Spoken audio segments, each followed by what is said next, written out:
누가복음 1장. 우리 가운데서 일어난 일들에 대하여 차례대로 이야기를 엮어내려고 손을 댄 사람이 많이 있었습니다. 그들은 이것을 처음부터 말씀의 목격자요 전파자가 된 이들이 우리에게 전하여 준 대로 엮어냈습니다. 그런데 존귀하신 데오빌로님, 나도 모든 것을 시초부터 정확하게 조사하여 보았으므로 각하께 그것을 순서대로 써드리는 것이 좋겠다고 생각하였습니다.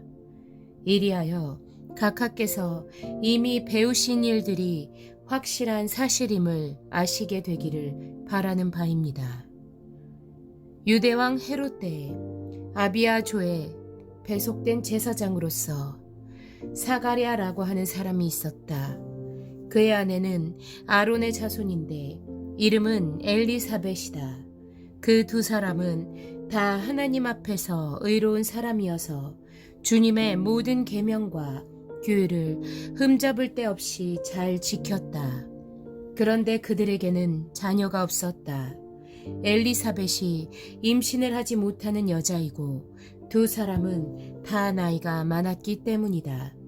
사가랴가 자기 조의 차례가 되어서 하나님 앞에서 제사장의 직분을 담당하게 되었다. 어느 날 제사직의 관례를 따라 제비를 뽑았는데 그가 주님의 성소에 들어가 분향하는 일을 맡게 되었다. 그가 분향하는 동안에 온 백성은 다 밖에서 기도하고 있었다. 그때 주님의 천사가 사가랴에게 나타나서 분향하는 제단 오른쪽에 섰다. 그는 천사를 보고 놀라서 두려움에 사로잡혔다. 천사가 그에게 말하였다. 사가랴야, 두려워하지 말아라. 내 간구를 주님께서 들어주셨다. 내 아내 엘리사벳이 너에게 아들을 낳아줄 것이니 그 이름을 요한이라고 하여라. 그 아들은 내게 기쁨과 즐거움이 되고 많은 사람이 그의 출생을 기뻐할 것이다. 그는 주님께서 보시기에 큰 인물이 될 것이다. 그는 포도주와 독한 술을 입에 대지 않을 것이요 어머니 뱃속에 있을 때부터 성령을 충만하게 받을 것이며 이스라엘 자손 가운데서 많은 사람을 그들의 주 하나님께로 돌아오게 할 것이다. 그는 또한 엘리야의 심령과 능력을 가지고 주님보다 앞서와서 부모의 마음을 자녀에게로 돌아오게 하고 거역하는 자들을 의인의 지혜의 길로 돌아서게 해서 주님을 맞이할 준비가 된 백성을 마련할 것이다. 사가랴가 천사에게 말하였다. 어떻게 그것을 알겠습니까? 나는 늙은 사람이요 내 아내도 나이가 많으니 말입니다. 천사가 그에게 말하였다. 나는 하나님 앞에 서 있는 가브리엘인데 나는 내게 이 기쁜 소식을 전해주려고 보내심을 받았다. 보아라, 그때가 되면 다 이루어질 내 말을 내가 믿지 않았으므로 이 일이 이루어지는 날까지 너는 벙어리가 되어서 말을 못하게 될 것이다. 백성이 사가랴를 기다리는데 그가 성소 안에서 너무도 오래 지체함으로 이상하게 여기고 있었다. 그런데 그가 나와서도 말을 못하니까 사람들은 그가 성소 안에서 환상을 본 줄로 알았다. 사가랴는 그들에게 손짓만 할 뿐이요 그냥 말을 못하는 채로 있었다. 사가랴는 제사 당번 기간이 끝난 뒤에 집으로 돌아갔다. 그 뒤에 얼마 지나서 그의 아내 엘리사벳이 임신하고 5달 동안 숨어 살면서 이렇게 말하였다. 주님께서 나를 돌아보셔서 사람들에게 당하는 내 부끄러움을 없이 해주시던 날에 나에게 이런 일을 베풀어 주셨다. 그 뒤로 6달이 되었을 때 하나님께서 천사 가브리엘을 갈릴리 지방의 나사렛 동네로 보내시어 다윗의 가문에 속한 요셉이라는 남자와 약혼한 처녀에게 가게 하셨다. 그 처녀의 이름은 마리아였다. 천사가 안으로 들어가서 마리아에게 말하였다. 기뻐하여라. 은혜를 입은 자야. 주님께서 그대와 함께 하신다. 마리아는 그 말을 듣고 몹시 놀라 도대체 그 인사말이 무슨 뜻일까 하고 궁금히 여겼다. 천사가 마리아에게 말하였다. 두려워하지 말아라. 마리아야, 그대는 하나님의 은혜를 입었다. 보아라, 그대가 잉태하여 아들을 낳을 터이니 그의 이름을 예수라고 하여라. 그는 위대하게 되고 더없이 높으신 분의 아들이라고 불릴 것이다. 주 하나님께서 그에게 그의 조상 다윗의 왕위를 주실 것이다.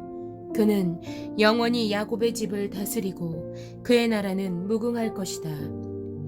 마리아가 천사에게 말하였다. 나는 남자를 알지 못하는데 어떻게 이런 일이 있겠습니까? 천사가 마리아에게 대답하였다. 성령이 그대에게 임하시고 더없이 높으신 분의 능력이 그대를 감싸줄 것이다. 그러므로 태어날 아기는 거룩한 분이요 하나님의 아들이라고 불릴 것이다. 보아라, 그대의 친척 엘리사벳도 늙어서 임신하였다. 임신하지 못하는 여자라 불리던 그가 임신한 지 벌써 6달이 되었다. 하나님께는 불가능한 일이 없다. 마리아가 말하였다. 보십시오. 나는 주님의 여종입니다. 당신의 말씀대로 나에게 이루어지기를 바랍니다. 천사는 마리아에게서 떠나갔다. 그 무렵에 마리아가 일어나 서둘러 유대 산골에 있는 한 동네로 가서 사가랴의 집에 들어가 엘리사벳에게 문안하였다. 엘리사벳이 마리아의 인사말을 들었을 때 아이가 그의 뱃속에서 뛰놀았다. 엘리사벳이 성령으로 충만해서 큰 소리로 외쳐 말하였다. 그대는 여자들 가운데서 복을 받았고 그대의 태중의 아이도 복을 받았습니다. 내 주님의 어머니께서 내게 오시다니 이것이 어찌 된 일입니까? 보십시오. 그대의 인사말이 내 귀에 들어왔을 때 내 태중의 아이가 기뻐서 뛰놀았습니다. 주님께서 하신 말씀이 이루어질 줄 믿은 여자는 행복합니다. 그리하여 마리아가 말하였다. 내 영혼이 주님을 찬양하며 내 마음이 내 구주 하나님을 좋아함은 그가 이 여종의 비천함을 보살펴 주셨기 때문입니다. 이제부터는 모든 세대가 나를 행복하다 할 것입니다. 힘센 분이 나에게 큰 일을 하셨기 때문입니다. 그의 이름은 거룩하고 그의 자비하심은 그를 두려워하는 사람들에게 대대로 있을 것입니다. 그는 그 팔로 권능을 행하시고 마음이 교만한 사람들을 흩으셨으니 제왕들을 왕자에서 끌어내리시고 비천한 사람을 높이셨습니다. 줄인 사람들을 좋은 것으로 배부르게 하시고 부한 사람들을 빈손으로 떠나보내셨습니다. 그는 자비를 기억하셔서 자기의 종 이스라엘을 도우셨습니다. 우리 조상들에게 말씀하신 대로 그 자비는 아브라함과 그 자손에게 영원토록 있을 것입니다. 마리아는 엘리사벳과 함께 3달쯤 있다가 자기 집으로 돌아갔다. 엘리사벳은 해산할 달이 차서 아들을 낳았다. 이웃 사람들과 친척들은 주님께서 큰 자비를 그에게 베푸셨다는 말을 듣고서 그와 함께 기뻐하였다. 아기가 태어난 지 8일째 되는 날에 그들은 아기에게 할례를 행하러 와서 그의 아버지의 이름을 따서 그를 사가랴라 하고자 하였다. 그러나 아기 어머니가 말하였다. 안 됩니다. 요한이라고 해야 합니다. 사람들이 말하였다.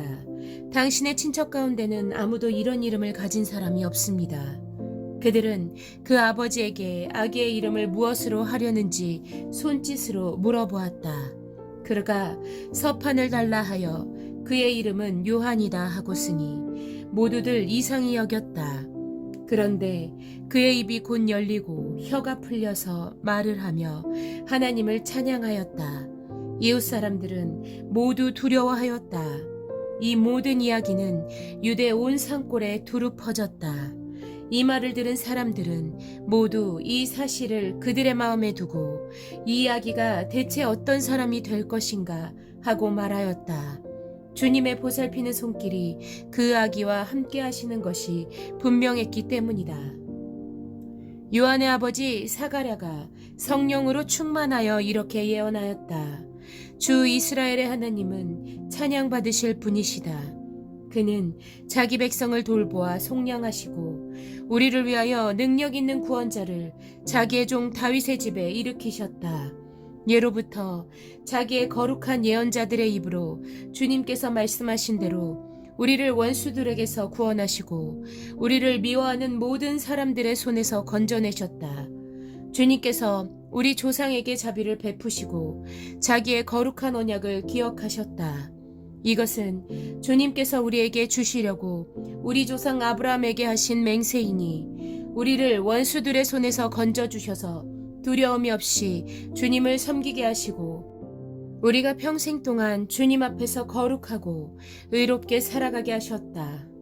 아가야, 너는 더없이 높으신 분의 예언자라 불릴 것이니 주님보다 앞서가서 그의 길을 예비하고 죄사함을 받아서 구원을 얻는 지식을 그의 백성에게 가르쳐 줄 것이다.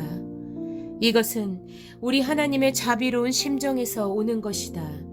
그는 해를 하늘 높이 뜨게 하셔서 어둠 속과 죽음의 그늘 아래에 앉아있는 사람들에게 빛을 비추게 하시고 우리의 발을 평화의 길로 인도하실 것이다.